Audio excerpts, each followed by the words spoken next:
All right, everyone. So we thank you so much for joining our webinar today. We are going to allow our participants to join in, so we'll get started in a couple of minutes.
So hi, everyone. We're so excited to have so many people joining us this morning, this afternoon in some parts, from different districts and communities who are interested in summer learning opportunities. If you feel free to put in the chat box where you're from, any organization, if you're a parent or any type of associations, we'd love to hear more from our audience members.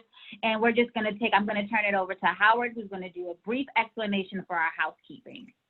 Awesome. Thank you so much, Cornelia. So really quickly, all of the attendees and the participants in the webinar are going to be muted, but there will be a Q&A section at the end of the presentation. And we ask that you, in the question, you share your district or your organization that you are part of in your question, so we can call that out. And there will be a follow-up email that will be sent to all of the attendees following this presentation that will include the recording, the PowerPoint presentation, and also any links that were featured in this presentation.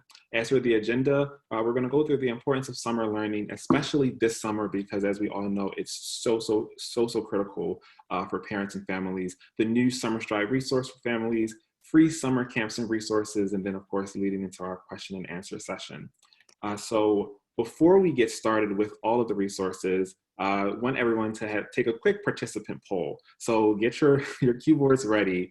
And the question is, given remote learning leading into the summer, do you think parents are blank, more connected, less connected, or connected about the same to their child's day-to-day education than before? So we are going to start this poll right now and give you guys about 30 seconds to share your answers.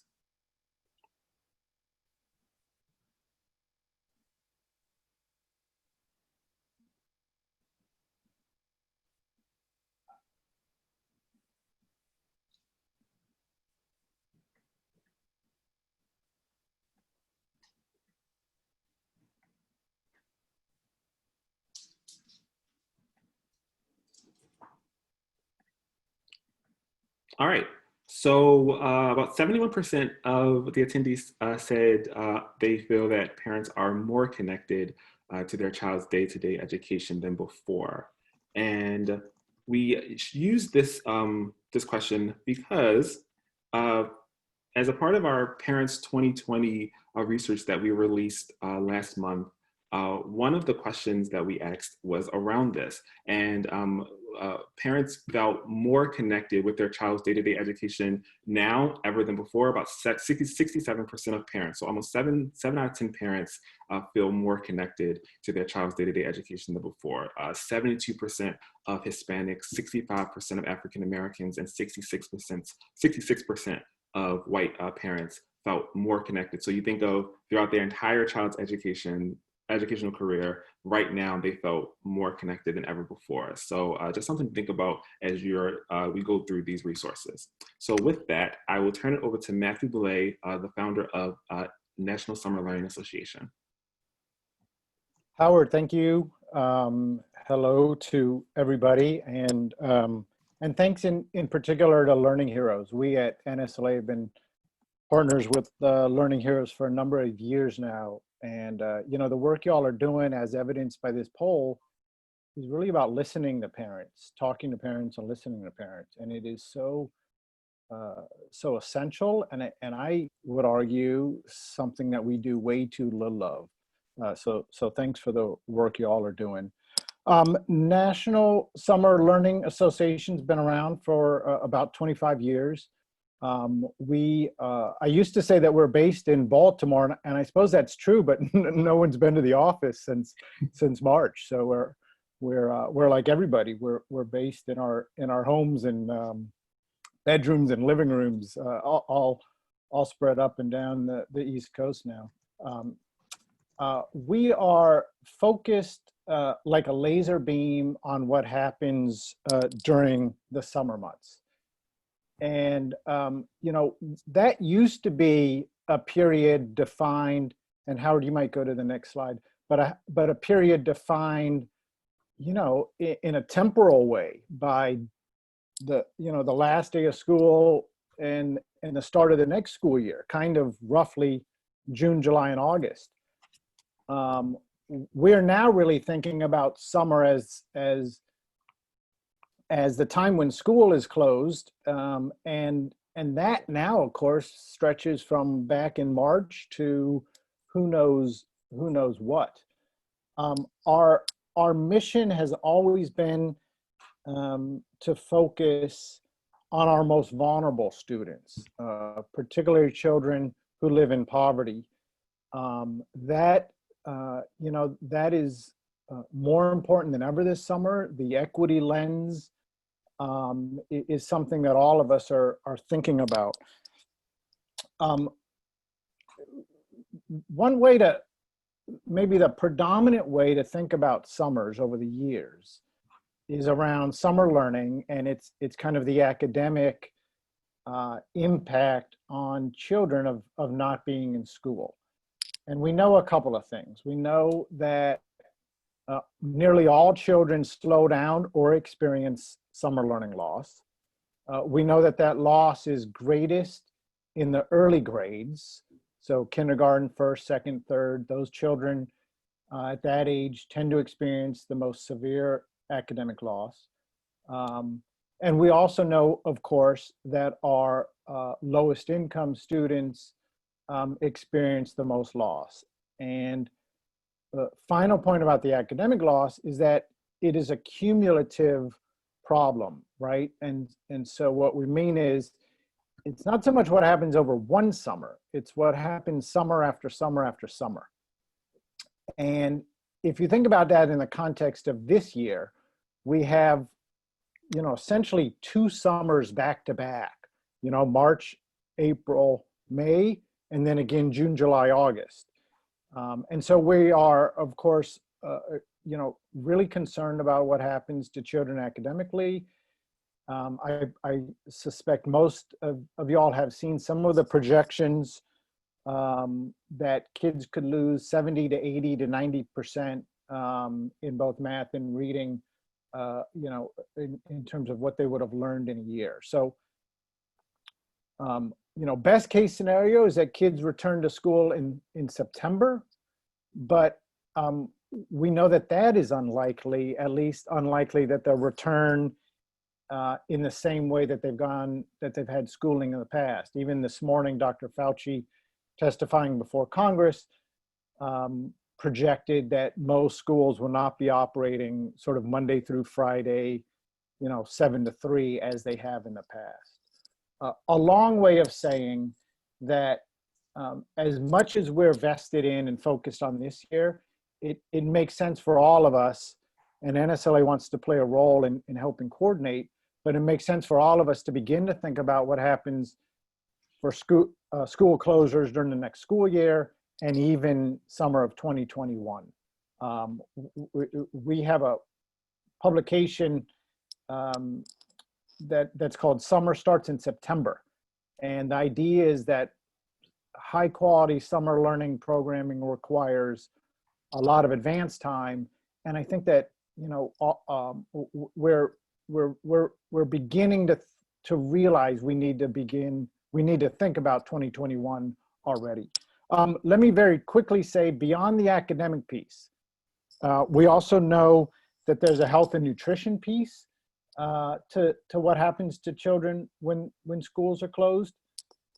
In other words, access to high quality, nutritious meals on the one hand, and for many kids, more access to junk food. So for some kids, the summer months are a period of hunger. For other kids, they're a period of unhealthy weight gain. I'll confess that I walked downstairs about 3 weeks after my own daughter's schools was closed, and my 14-year-old daughter was having a can of Pringles for breakfast. You know, so these are real problems facing all of us. But the one I want to just highlight briefly is the social and emotional impact of children being out of school. So one of the things that schooling does is connect children to their peers and connect children to other loving, caring adults. So in the absence of that, we know from research on previous summers, some kids can be isolated. And that, of course, as you think about your own communities, that, of course, is going to be an exaggerated problem this year. Children being isolated and disconnected this summer.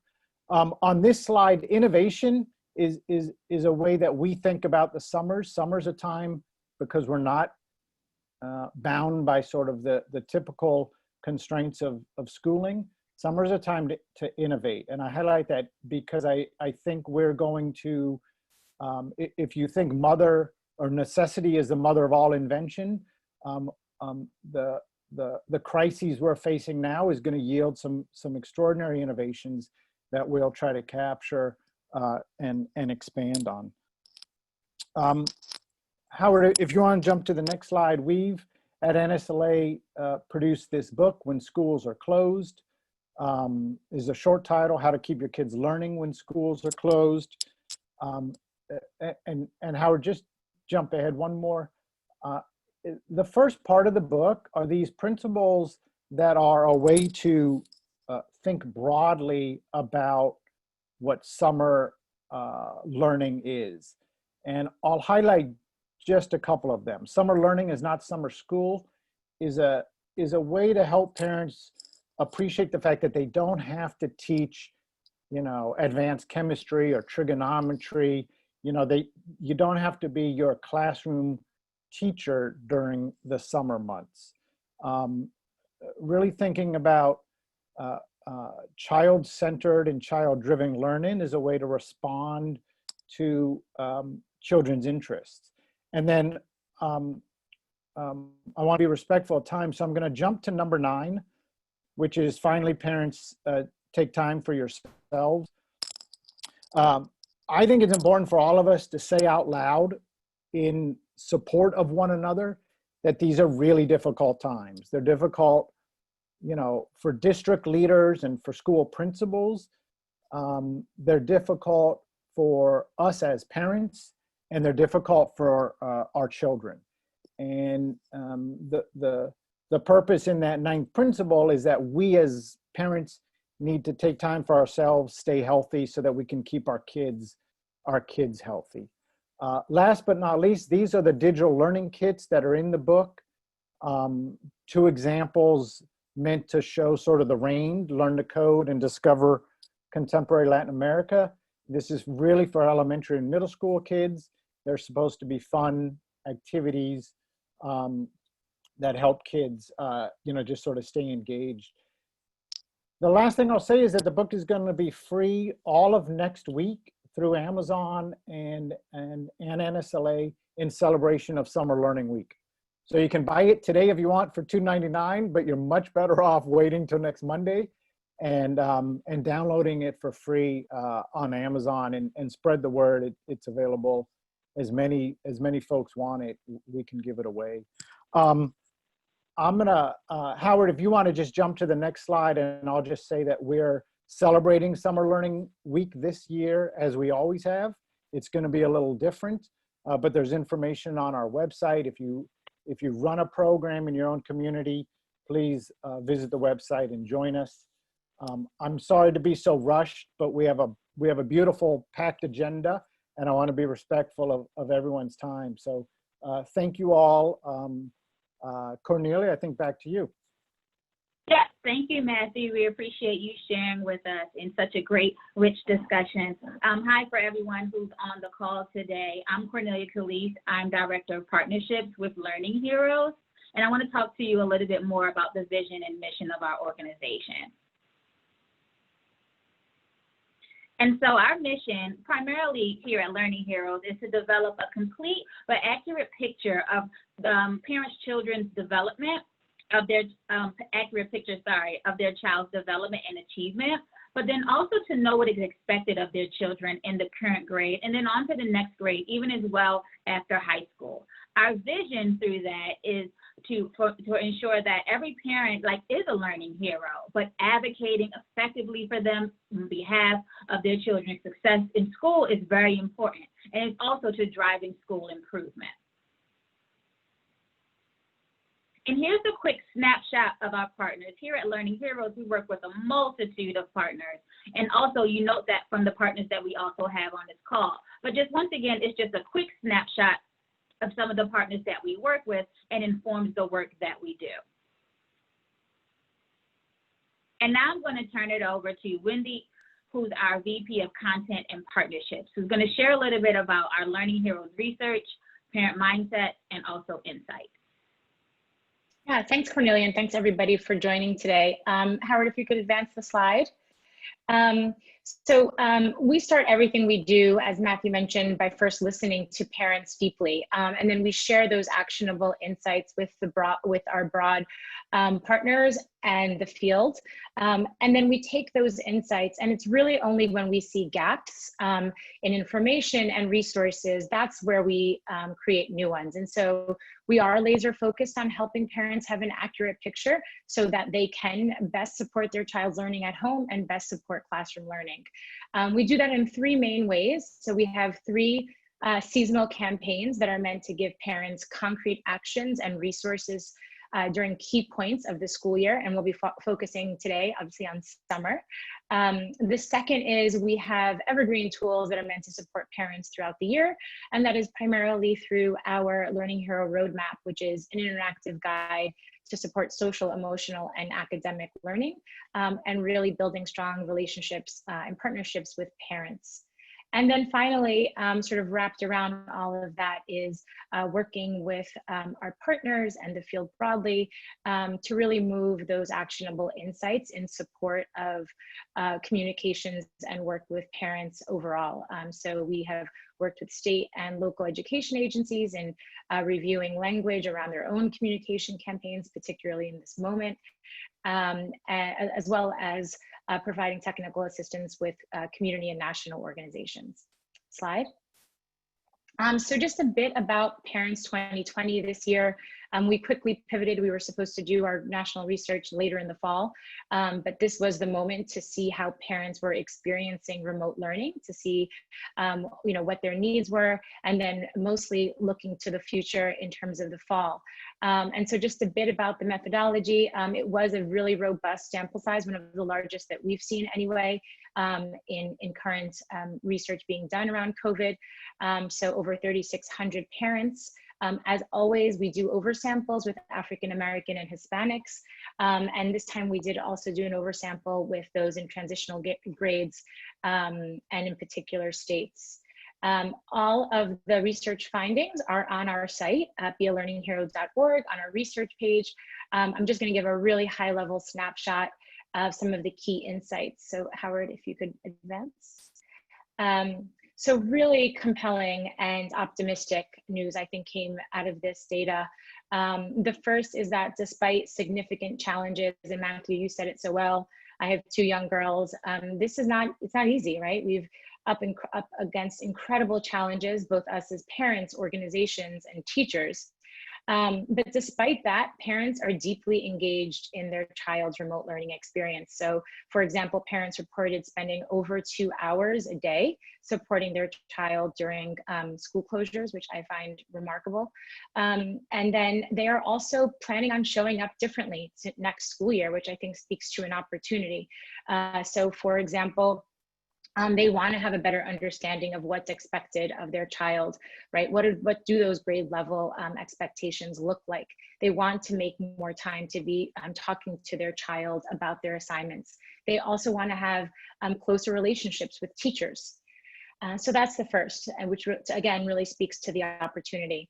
The second, which was a little bit surprising to us, but not as much as we dug deeper into the data, that is that parents still continue to need and deserve an accurate picture of their child's progress. So our seminal finding that has been consistent over the past 5 years actually jumped from 90% to 92% of parents, regardless of race, income, or education, believing their child is at or above grade level. When we know, all of us on this call today, that that number is closer to a third of students being at grade level, and for many of our communities, even lower. So again, that just speaks to the opportunity, which then leads to the third insight, which is looking at this data in combination with our data over the past couple of years. We really believe that this is a moment for relationships to be redefined between parents and teachers that are really grounded in, first and foremost, always trust and true respect and partnership, and also around clear expectations for parent and teacher relationships and roles in order to be able to, I think, especially in this moment, navigate what is ahead. I think more than ever, parents and teachers cannot do this alone. Just this week, another piece of research from RAND around this incredible stress that teachers are under, I think really points to that. Again, I don't think an easy road ahead, but speaks to an opportunity. Next slide. So to pivot now to our resources, again, all of our resources are deeply informed by both our quantitative and qualitative research, looking into even language that resonates with parents or might confuse them. Slide. And so just to focus today's conversation around summer, all of our seasonal campaigns take the approach of providing parents with what we call snackable tips that they can absorb within a one-pager.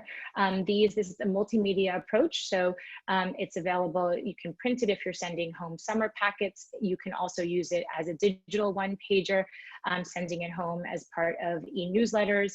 You can also use it, as part of, if you're doing any texting of tips, really meant to be used in many ways.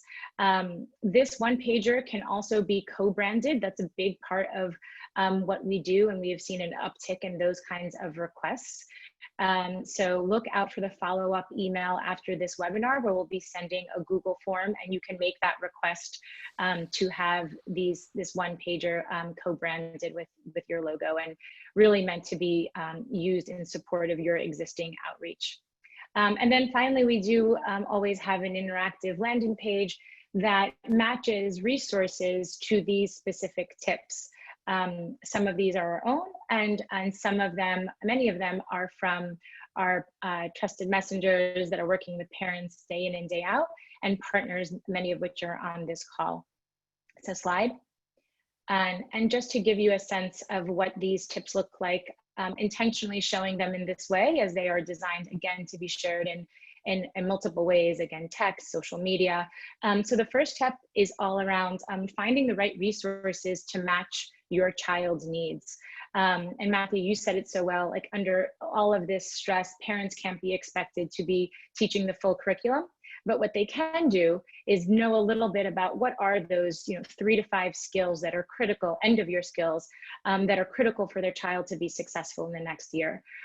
So we had the great honor of working with Jason Simba at Student Achievement Partners on the math side, and Dr. Freddie Ebert on the English side, to create the readiness check, which is meant to give parents a gut check on how their child is progressing and connect them to fun and free resources to support summer learning.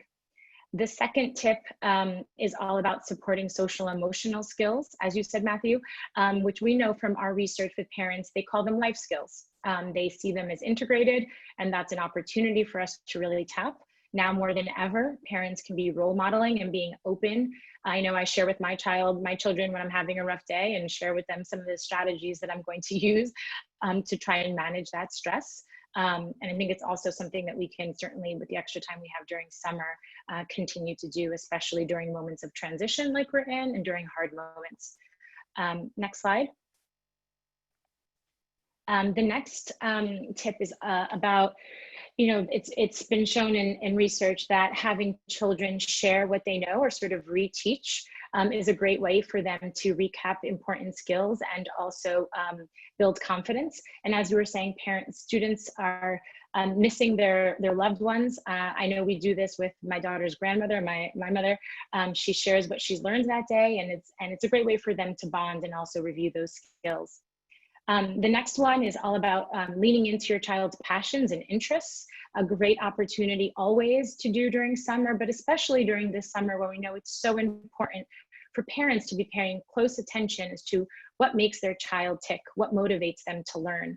And you'll see here again, these are just some examples of the kinds of resources that we then direct parents to dig into each of these tips. Next slide.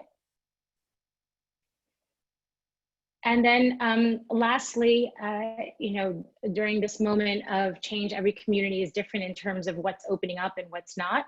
The important message of keeping kids connected to the world, whether that's their community or the world more broadly. And we know Wide Open School, for example, has done such a great job of providing virtual events and landing pages with all those kinds of different experiences. Next slide. So really quickly, I mentioned the readiness check. Want to just stress that it is mobile friendly, which we know is really important during this moment in terms of for parents and families not having extra devices at home. Again, the child answers 3 to 5 questions as a quick review, and then parents get to see how their child is progressing and get connected to skill-specific videos and resources to use during the summer. A quick note that we are right now actually user testing and seeing about moving the readiness check to a print version for back to school. So check back with us around that time. Next slide. And then finally, as part of this campaign, we also updated our parent-teacher communication tool, which we created about 1.5 years ago as part of our research, highly informed by both parent and teacher feedback. And basically it's meant to do to support existing parent-teacher communication moments. And during the summer in particular, it's 3 simple steps. The first is helping parents put the different pieces together, right? So not just relying on end of year grades, but really thinking about teacher feedback, their own observations, again, all leaning into helping parents have a more broad understanding of how their child is progressing. The second is giving them a place and a space to pay attention to their child's progress and what interests them, what motivates them, particularly during all of these extra months that they've had to, again, have that sort of front row seat of their child's learning. And then third, getting them thinking about the fall and how they will partner up with their child's teacher, and in particular, what they will share and what they will ask. So all of these resources can be used, again, in digital form or printed, and all at bealearninghero.org. Howard, turn it back over to you. Thanks, Wendy. Yep, thanks, Wendy, for sharing. And I'm going to turn it over to Howard Winchester, who's our communication manager, so he can talk a lot about our Summer Stride social media kit. Howard? Thanks so much, Wendy and Cornelia.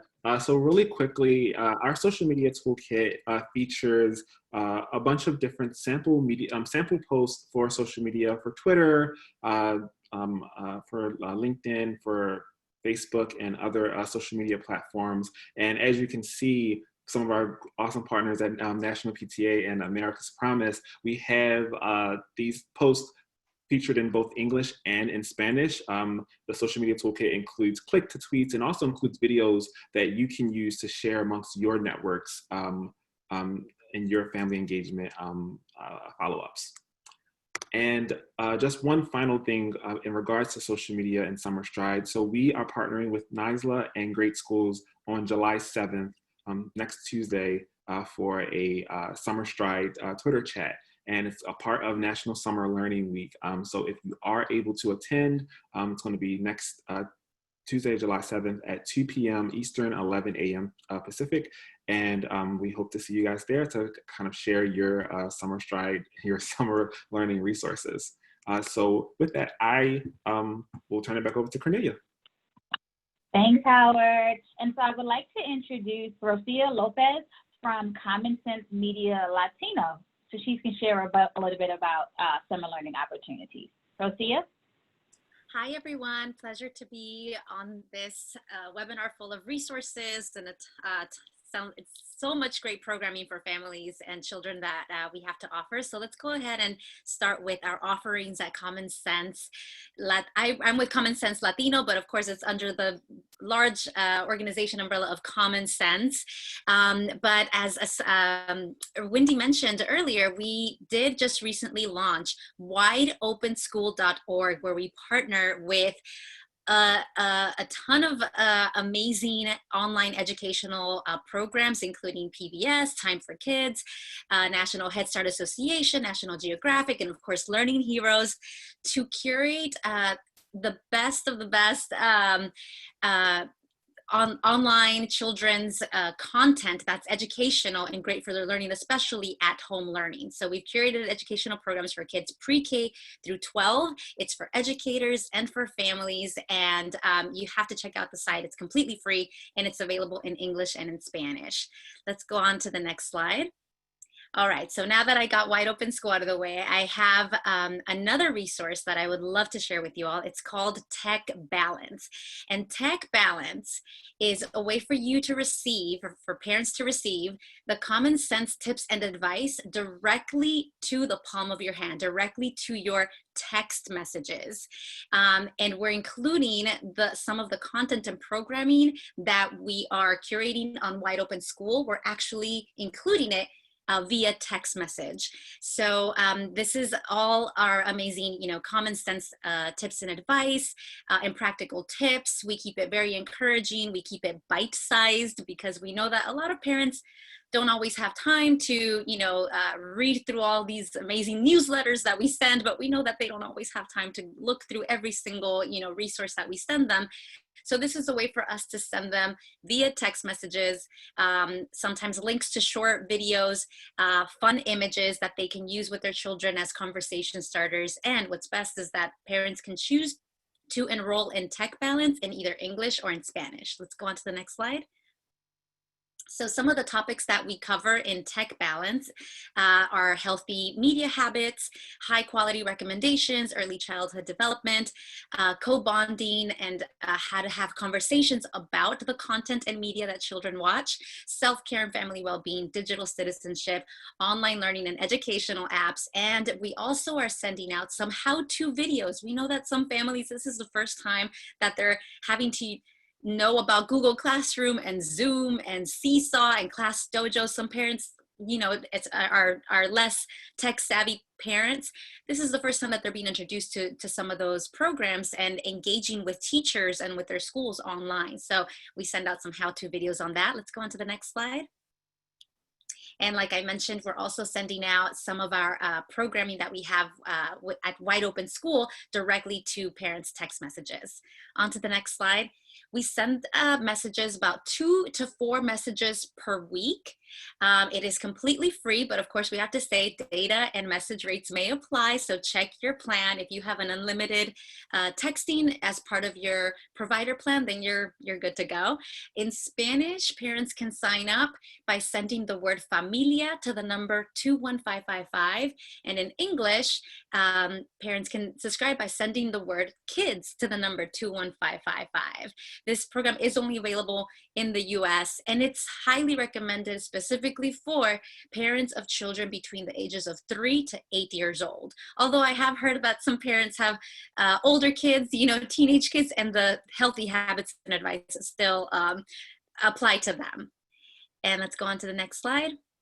Oh, I guess that was it. Those were my slides. I condensed them to just 5 to give you the basic information about this brand new text message program where, again, we're wanting to meet families where they are. And we know that many families are on their mobile phones. Maybe they don't always have, you know, a desktop or a laptop at their home, but especially parents, especially a lot of our immigrant familias are using WhatsApp, Facebook, Messenger to communicate with their relatives long distance. But now everybody is really, that's how we're communicating with our loved ones, is via mobile smartphones.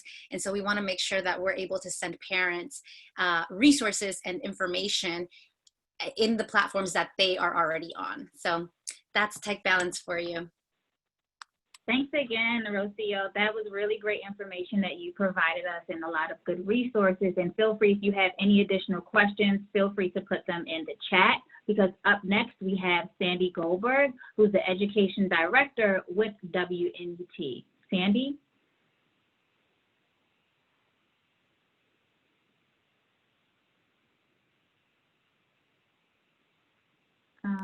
I'm sorry, I started talking without unmuting myself.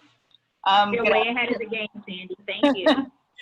So for those of you who don't know WNET, we are New York's flagship public television organization. We operate 3 television stations in the New York metropolitan area, and that's Channel 13 in New York City, WLIW 21 on Long Island, and NJTV in New Jersey. You can go to the next slide.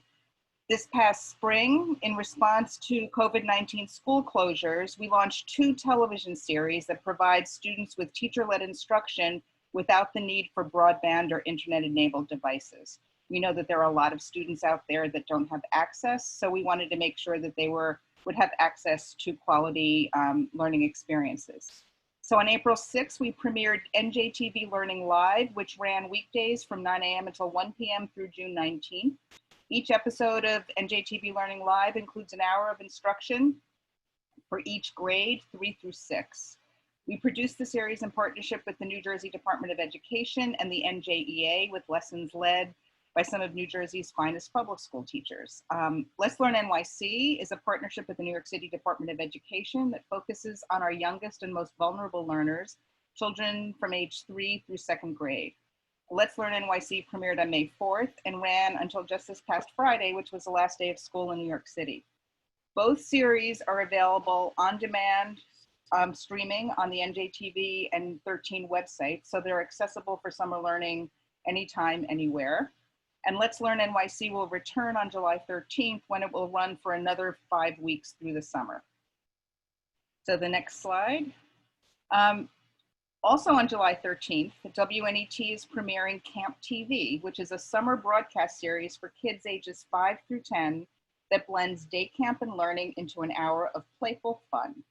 Campers will be greeted by an enthusiastic head counselor, played by Zachary Noah Pizer, who will guide them from one activity to the next. Through math, literacy, science, art, and nature segments, kids will learn through play. The series features content from leading cultural and educational institutions, including the New York Public Library, the Memphis Zoo, the Franklin Institute, Bedtime Math, Story Pirates, and many more.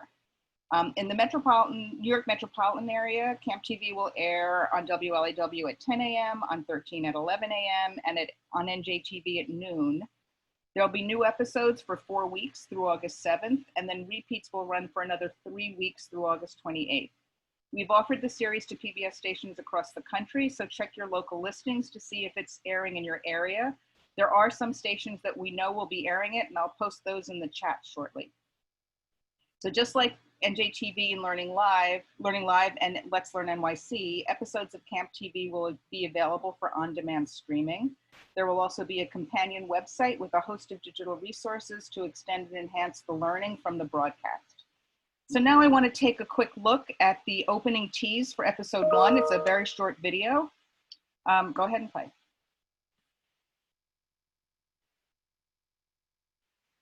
Zach, and welcome to Camp TV. Are you ready for some summer fun? Me too. Now, as your head counselor, I will be introducing you to all sorts of cool activities: arts, crafts, games, math, and science, as well as some of my favorite books, nature, and theater. I will be here to take you from one activity to the next. So follow me on Camp TV.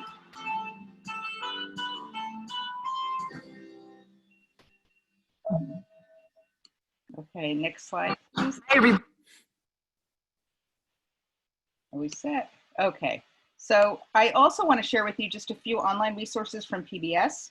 For kids ages 3 through 8, there's Camp PBS Kids with loads of fun activities for kids and tips and resources for parents. And the folks at PBS Learning Media have curated a collection of informal, anytime learning resources designed to avoid the summer slide and help keep the spirit of curiosity alive. So last slide. Finally, I just want to share a brand new game that's just been released from Cyberchase and Fablevision called Fractions Quest. The game integrates an interactive adventure with a research-based approach to fractions learning for 3rd and 4th grade students, and it's really perfect for summer learning. In response to the pandemic, Cyberchase Fractions Quest is launching this public beta version for free for a limited time. I believe it's just through the summer. Thank you. Oh, thank you, Sandy. Those are some great resources. I don't know about you all, but I feel like I'm ready for some summer camp fun. And right before that, I'm going to introduce David Keeling, who's the Chief Communications Officer with EdNavigator. David? Hi, everybody. Good afternoon. It's great to be here with you. You can go ahead to the next slide. So mostly I wanted to talk, while we're on the theme of summer camps, about the summer camp that we created this year to help parents and families who were coming off of a really rough spring of remote learning and feeling exhausted with that, and entering a summer that we all thought was going to be sort of back to normal, but turned out to be anything but. So for those of you who aren't familiar with EdNavigator, we're a nonprofit organization. We work directly with parents and families, mainly in New Orleans and Boston, where we provide them with access to navigators who are former teachers or school counselors or principals who do everything from help them choose schools to look at report cards, communicate with teachers, and so forth. And we do that primarily hand in hand with big employers. So major hotel chains, manufacturers, groups like that, to make sure that we reach a really broad base of families and ensure that that kind of support especially flows to the parents and families who are depending most on their education systems for economic and educational opportunity. And this spring, as we looked ahead towards the summer, we and sort of retreated to our home offices like everyone else, we thought a lot about how we could be helpful both to the families that we were supporting in those areas, as well as families across the country that were struggling with trying to figure out what in the world we were going to do with our kids this summer. Many of us are parents too, and a lot of what we were deliberating about was how to reduce some of the learning loss that inevitably was going to happen, especially coming on the heels of a spring that had already incurred significant summer learning loss for a lot of kids. And in addition to being concerned about the loss of educational opportunity, we were also concerned about the loss of sort of experiential opportunity, because we all know that, you know, for many of our kids, we look ahead to summer for a reason. It's a time where kids get to explore new things. It's a time where they get to be outside, get a break from school and all that sort of thing. And as parents, we were sort of heartbroken ourselves for our kids that this was going to be a summer where they were going to lose a lot of that. You know, they're still enforcing social distancing requirements in most of the communities where we work.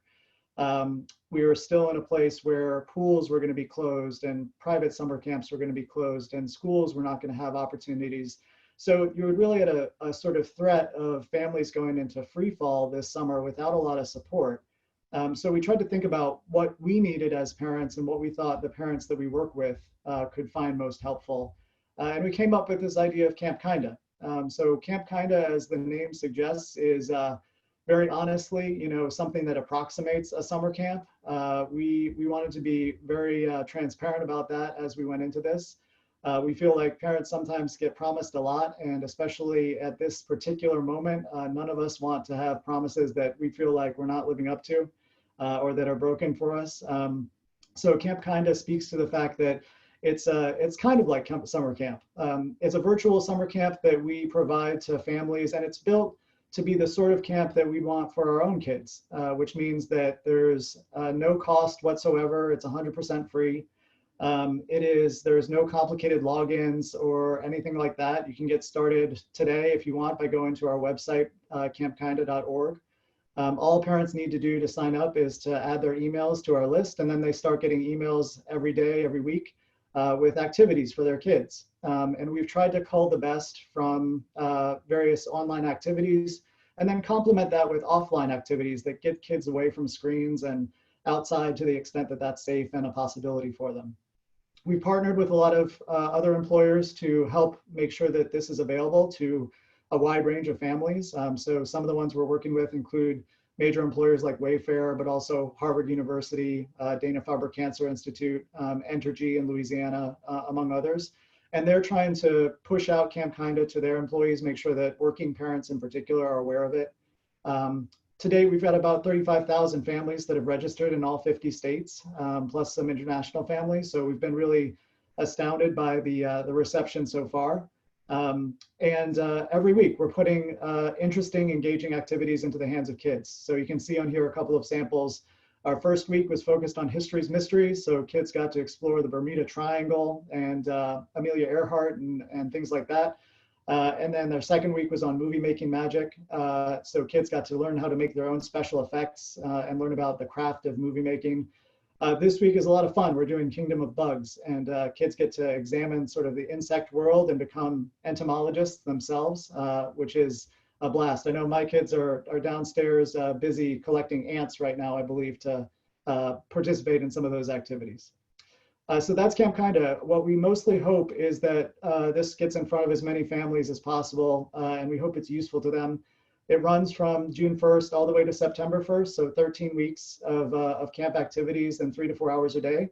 And our hope is that we can leave a lot of this work up online even after the school year begins, because it certainly looks like the school year is going to be anything but normal as well. Thank you, guys. Well, thank you, David, and good luck with the project with the ant collection downstairs. Good. We'll see if we have ants all over our house at the end. Say it again, David. I said, we'll see if we have ants all over our kitchen at the end. Will do. And so for more information, please visit campkinda.org, I believe, campkinda.org. Thank you. And up next, we have Mia Mellon from Khan Academy. She is the Strategic Partnerships Lead, and we are joining you today. Great. Thank you so much, Cornelia. And thanks everybody for joining to learn about some of the resources that we're offering for families, parents, students, and teachers this year.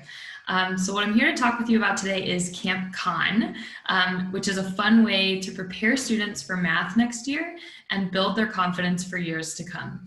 So we know that this summer, and quite honestly with Khan Academy, we know that we often play in the kind of core academic learning space, and we support parents and teachers and students all throughout the school year. We're also here to support over summer, but we recognize that summer is often a break from some of that core academic learning. And this year and this summer feels a little bit different to us. And so we want to be here to support parents, teachers, students who are trying to continue some of that learning over the summer so that students start the next school year feeling confident and feeling like they're ready to take on that grade level material. So that's where Camp Con comes in. We just launched it last week, June 22nd, and we're going to be making it available all the way through August 28th. And it's designed for students in grades 3 through 12. There's really no time that you have to join by or point where we're not going to allow people to join. You can join and stay for however long you would like. If you want to do a few concentrated weeks over the summer, or if you just want to stop by maybe for an hour or two each week, and it's completely free. The way that it works is that students will spend time working on a new set of courses that we've curated on Khan Academy called the Get Ready courses to build their math skills. We'll share strategies for self-driven learning with students and with parents via email throughout the program. We'll also share fun summer learning activities, and spoiler alert, we are featuring some of the Camp Kinda activities. We're going to be pointing to Wide Open School for some of the virtual tour activities that they have. We're going to be working with the National Summer Learning Association to really highlight what other organizations are already doing really, really well in terms of providing fun summer learning activities for students. And the goal of all of this is just to sustain learning over the summer. You can go to the next slide. So a little bit more about how kind of the camp experience works. We invite parents and students as well as teachers and organizations to follow along. You'll receive 5 suggestions each week across a couple of different topics. And so you can kind of see on this slide how the emails that you will receive are laid out. First and foremost, all of the material that we're offering through Camp Con is available in Spanish. Parents and students will have suggestions on learning goals for the Get Ready to Grade Level course that the student is working on. So if you have a 4th grader who's getting ready for 5th grade, then they'll be working on the Get Ready for 5th grade level course. And we'll recommend kind of how to structure some goals over the course of the summer to do that work. We'll also share learning tips, both on using Khan, reflecting on your use of Khan Academy, and supporting your student as they're trying to learn and how to follow along. Number 4, we're going to provide motivational activities from Khan Academy and from our partners, some of whom I've mentioned. And then also in each email, there will be videos and content that you can click into directly. Like much of the resources that have been covered today, there's no real sign up necessary. You don't even need a Khan Academy account to access these resources and use them. However, if you'd like to receive these emails, we just ask parents take the time to set up an account and make sure that your student has an account so that they are able to receive the emails and get some of the progress updates as they work through the material. I just want to double click a little bit on the core academic content that's at the center of Camp Con, which are the Get Ready for Grade Level courses. So if you're familiar with Khan Academy, you may know we cover 4th grade math, 5th grade math, 6th grade math, and these are big, massive courses with lots of skills for students to master. We anticipate that they're mastering those skills with the support of a teacher throughout the school year. So what we've done is we've distilled down those courses into the 30 to 40 critical skills that we think are necessary to get a student ready for the next grade level. If your student's going into 5th grade, we've pulled skills from 2nd grade, 3rd grade, 4th grade, and some 5th grade skills that we think that they might need to be successful as they head into that grade at the beginning of the school year. And we've also, you can jump to the next slide, tried to help students understand where they're at in those skills quickly. So the first thing, if you start on the far left and you'll see the courses option selected in yellow. If you click there, it will expand into our entire content library where you can see the Get Ready for 3rd, 4th, 5th grade, and so on courses. When you click into one of those, or when you send the link to a student, or if the student clicks in, the first thing they'll see is this prompt to show what you know, take our course challenge so that you already know what you've mastered and what you need to practice a little bit more before you head back to school. And then the confetti screen on the bottom right shows, it'll show students as they work how many skills that they've leveled up, any skills that they may have forgotten that they actually need to go back and practice a bit more, and it will advance them through all of the skills that they need to be ready for the next school year. So we hope that this resource will help parents and students have some fun over the summer with the resources and motivation strategies, but also feel really confident heading into back to school. Cornelia, I'll turn it back over to you.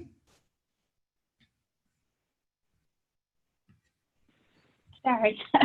Thanks, Mia. Great resources. We appreciate that. And once again, I want to thank all of our partners who participated on the call. And if you have any questions for them during our Q&A that's coming up, please feel free to post any questions that you have in the chat box so we can take a moment to answer them. And to learn more about Camp Con, feel free to look in the chat box as Mia has posted the link. And finally, do you want to know how you can use these resources to really support your family engagement outreach from all of our partners? Include their tips and resources as part of like your summer programming. So if you're sending out little newsletters or even tags using Remind Me apps, and also small bulletins to communicate with your parents over the summer, use the resources and the links. And then also Howard, who's our communication manager, will be sending out our webinar, our recorded webinar, but then also links to every resource that we provided during this webinar for you all to have as well. And then also, once again, sharing our readiness check to also help parents, kind of giving them a gut check to know where their scholars are prior to going on to the next grade level, and using Puzzle to Plan as another key communication tool for teachers as well, in addition to our Parents 2020 research and insights to help inform your work. And now we're going to take the last 5 minutes to answer any questions that our audience members may have.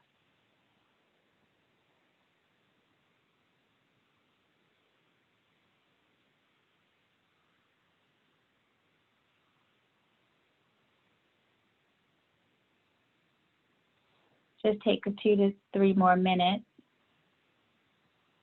And once again, you can post your question in the Q&A, so raising a little hand.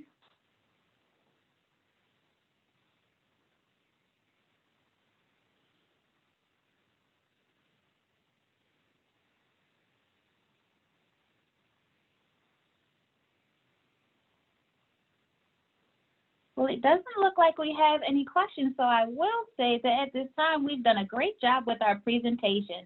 And feel free to reach out to any one of the websites. We will be sending that out as a follow-up from our webinar. I want to thank all of our guests, our audience members, and of course, our panelists and presenters today for sharing out on our webinar. We want to thank everyone for joining us and enjoy your evening.